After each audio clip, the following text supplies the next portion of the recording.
la corrélation multiple. Cette fois-ci, ce qu'on va faire, c'est déterminer le degré de liaison entre une variable dépendante et l'ensemble des variables indépendantes. Donc tout à l'heure, on restait dans un plan en 2 dimensions. On regardait la relation entre 2 variables en figeant une troisième. Cette fois-ci, on est dans un plan à plusieurs dimensions. On regarde la liaison entre une variable dépendante et d'autres variables indépendantes. Ça va? On est étonné parce qu'hier, elle avait dit justement de ne pas retenir les multiples parce qu'on ne voyait pas ça dans le enfin qu'on n'en aurait pas des cas comme ça. Donc elle n'a même pas vraiment parlé. Non, elle n'a pas abordé. Voilà. Il y avait juste un slide. Oui, il y avait juste un. Vous êtes sûr que ce n'est pas les non linéaires et les... Non, c'est multiple.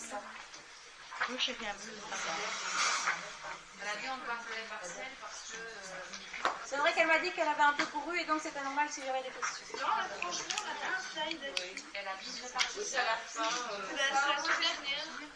J'ai noté en branche, on a juste un plan. Oui, en gros, le plan, vous ne devez pas le retenir. Ah non, on a un plan croisé, après une plus de ce qu'il y a. Enfin non, la 5 slide. On a un plan de Corrélation partielle, c'est déjà pas mal. Hein. C'est chaud. Moi, on m'a demandé de faire des exercices. Bah on le fait, c'est après le caca. En gros, c'est pas compliqué. Si vous avez compris pour les partiels, les multiples, ça va encore plus vite. Donc, ici, ben, on n'a plus qu'une seule hypothèse nulle. C'est il n'y a pas de corrélation entre la VD et les VI. Donc ça, c'est en théorie. N'oubliez pas de contextualiser, de remplacer VD-VI par ce qu'il y a dans l'énoncé.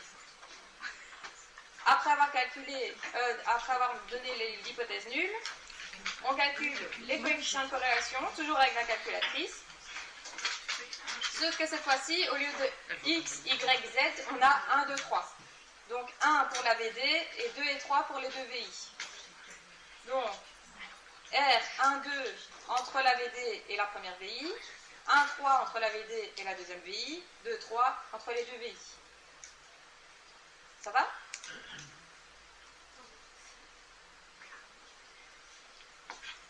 Pourquoi le R c'est 1, 2, enfin pour le premier?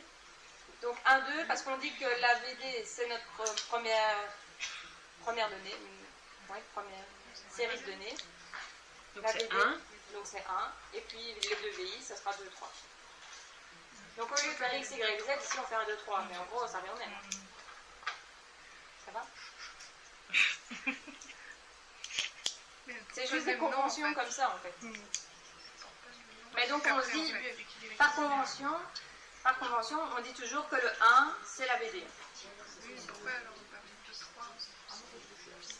Et du coup, ben, les deux autres chiffres, c'est les VI. Oui?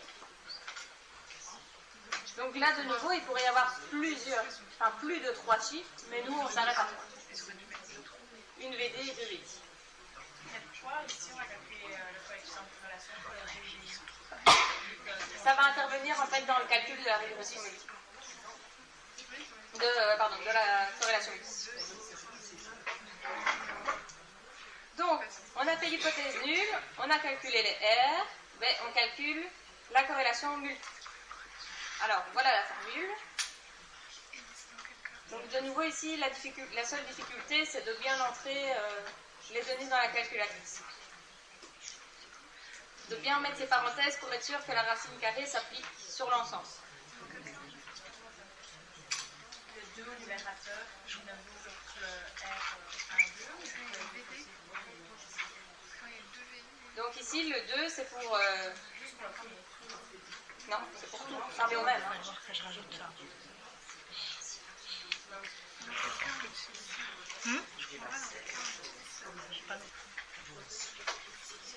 Je n'ai pas été mise au courant de ça.